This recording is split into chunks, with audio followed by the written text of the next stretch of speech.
how to turn on or turn off Samsung Music Dark Mode on the Samsung Galaxy S24 series.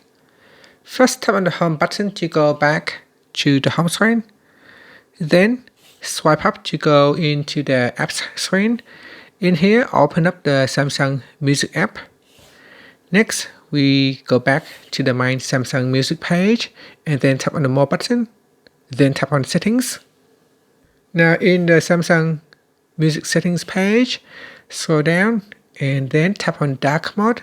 From here, if you want to turn off Dark Mode, you can select Off, or you can select On to turn on Dark Mode, or you can simply select Match Phone Settings. So if your phone goes to Dark Mode, the Samsung Music player also goes to Dark Mode. Otherwise, it will go to Light Mode.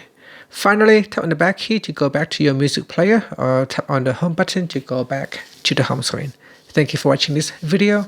Please like and subscribe to my channel for more videos.